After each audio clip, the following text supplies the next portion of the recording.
हमारा next article है बच्चों ड्रिफ्ट वेलोसिटी, और इस आर्टिकल में हम ड्रिफ्ट वेलोसिटी का फॉर्मूला बनाने की कोशिश करेंगे। बच्चों कंडक्टर की मैकेनिज्म तो आप पिछले आर्टिकल्स में सीख चुके हैं कि अगर हम कंडक्टर के अंदर इलेक्ट्रिक फील्ड अप्लाई कर देते हैं तो इसके अंदर जो इलेक्ट्रॉन्स होते हैं उन इलेक्ट्रॉन्स पर एक फोर्स अप्लाई करने लगता है, फोर्स लगने लगता है। बेटा पसीने की वजह से चलने रहा है मार्कर, एक सेकेंड रुकिए ज़रा। उस पर जैसे इलेक्ट्रॉन यहाँ पर है, इस पर एक इलेक्ट्रिक फोर्स अप्लाई होने लगता है और इस इलेक्ट्रिक फोर्स की वैल्यू होती है Fe, और इसके कारण इसमें एक एक्सेलरेशन आ जाता है जिसके कारण इसकी वेलोसिटी लगातार बढ़ती है। तो यहाँ हम बच्चों शुरुआत करते हैं कि जो इलेक्ट्रॉन है उन इलेक्ट्रॉन्स पर कितना इलेक्ट्रिक फोर्स काम करता है। First of all first thing तो Fe electrostatic force is equal to QE होता है, but in case of electron के केस में हम Q को -E लिख सकते हैं, बिकॉज इलेक्ट्रॉन के केस में जो Q होता है ये -E के बराबर होता है। तो ये फोर्स लगा, इस फोर्स ने जो एक्सेलरेशन क्रिएट किया वो होता है बच्चों A is equal to Fe divided by M, और इसको हम लिख सकते हैं कि A is equal to Fe की वैल्यू आप -E इंटू वैक्टर टर्म में आप इसको वेक्टर बना लेंगे और डिवाइडेड बाई M।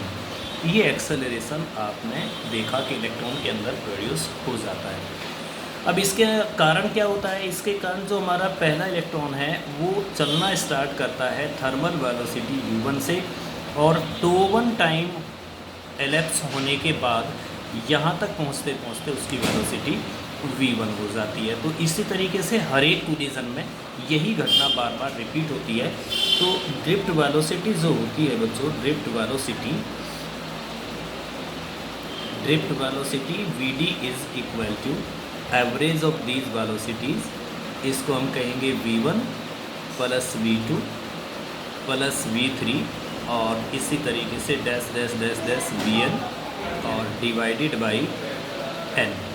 अब इन सब का वैल्यू आप सब रख सकते हैं। V1 इज इक्वल टू क्या होगा आपका U1 प्लस A टो1, और इसी तरीके से V2 आपका होगा U2 प्लस A टो2, और अप टू इसी तरीके से UN plus A tau N और डिवाइडेड बाई N स्टूडेंट्स।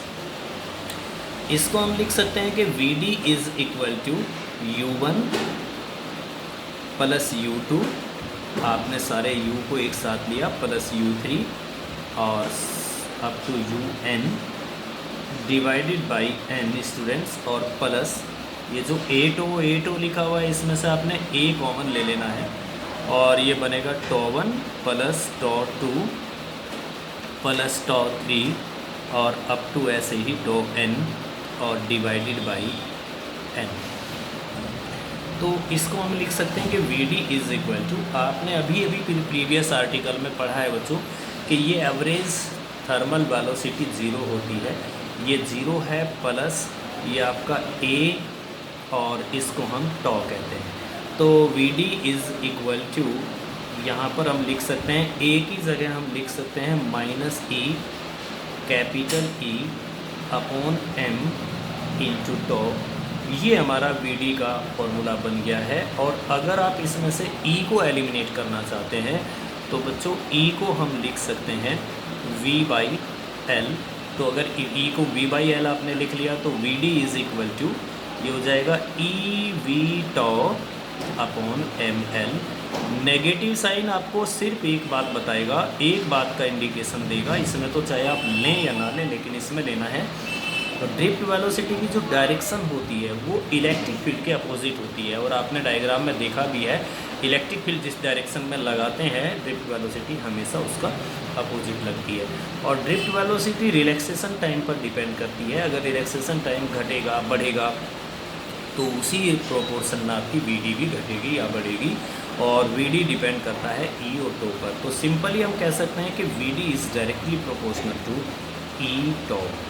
दोनों के घटने या बढ़ने से आपकी ड्रिफ्ट वेलोसिटी घटती और बढ़ती है। अदर फैक्टर्स जो ड्रिफ्ट वेलोसिटी में इंक्लूड होते हैं वो हम अगले आर्टिकल्स में आपके साथ डिस्कस करेंगे।